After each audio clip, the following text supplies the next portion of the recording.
آج بھی ایک دو مسئلے آپ کی خدمت میں مطہرات کے سلسلے میں عرض ہوں گے۔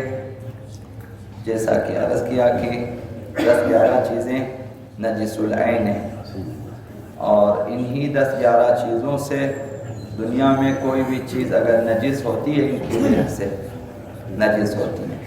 تو بعض چیزیں ایسی ہیں کہ جو ان نجاستوں کو یا ان نجس العین اشیاء سے نجس ہونے والی چیزوں کو پاک کر سکتی ہیں۔ 12 چیزیں ایسی ہیں کہ جو کائنات میں جو ہیں نجس شدہ چیزوں کو پاک کر سکتی ہیں، انہیں مطہرات کہا جاتا ہے، پاک کرنے والی چیزیں۔ تو ان میں پانی ہے، زمین ہے، اور سورج ہے، اور استحالہ ہے، اور اسی طرح سے انقلاب ہے، اور اسی طرح سے عین نجاست کا زائل ہونا ہے، بہت ساری اور بھی چیزیں، 10-12 چیزیں۔ سر فہرست جو آج مسئلہ عرض کروں گا وہ پانی ہے۔ سب سے پہلے مطہرات میں پانی ہے۔ پانی 4 یا 5 شرائط کے ساتھ کسی نجس چیز کو پاک کر سکتا ہے۔ پانی میں شرائط، ایک شرط آپ کی خدمت میں عرض کرنا ہے۔ پہلی شرط یہ ہے کہ پانی مطلق ہونا چاہیے۔ آب مطلق مطہر ہے۔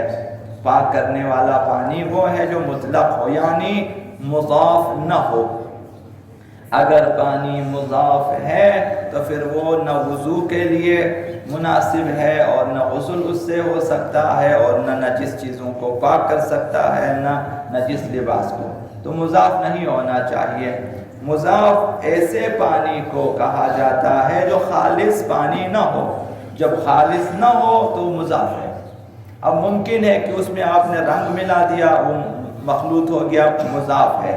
ممکن ہے کہ اس میں آپ نے چینی ڈال دیا، اب اس میں ذائقہ تبدیل ہو گیا، ذائقہ پانی خالص پانی کا نہیں ہے، تو وہ بھی ہو گیا مضاف۔ ظاہراً صاف ہے، نہ اس سے وضو ہو سکے گا، نہ غسل، نہ اس سے نجس چیز کو پاک کر سکتا ہے۔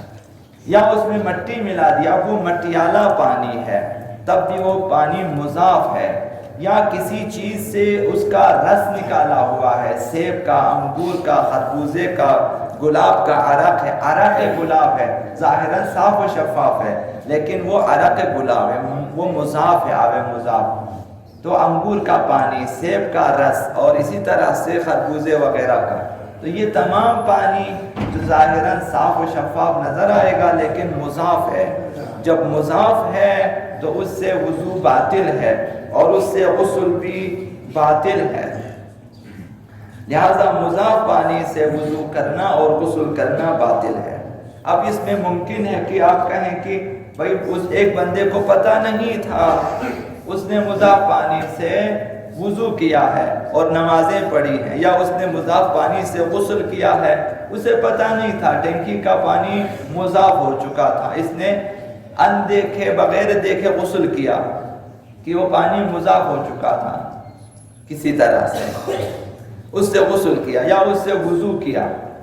اب اسے بعد میں پتہ چلا کہ اس وقت جب میں نے وضو کی ہے تو وہ پانی مضاف تھا، مطلق پانی نہ تھا، یا جب میں نے غسل کیا تھا تو وہ پانی مطلق نہ تھا، مضاف ہو جو بعد میں پتہ چلا، تو جتنی نمازیں پڑھی گئی ہیں انہیں دوبارہ صحیح وضو اور صحیح غسل کے ساتھ انجام دینا ضروری ہے اور واجب ہے۔ کہ اب اگر ایک غسل مثلا ان کا باطل ہو چکا ہے، البتہ پتہ چلنے کے بعد باطل ہے، اگر بندے کو پتہ ہی نہ چلے تو نہ نمازیں باطل ہیں، نہ وضو باطل ہے، نہ غسل باطل ہے۔ بعد میں پتہ چل جاتا ہے کہ اس وقت جب میں نے وضو کیا تھا پانی صاف نہ تھا، یا مثلا پانی جو ہے وہ مضاف تھا۔ جب پتہ چل جائے تو 1 نماز، 2 نمازیں، 3 نمازیں پڑھی گئی ہیں، انہیں دوبارہ صحیح وضو اور غسل کے ساتھ پڑھنا واجب ہے۔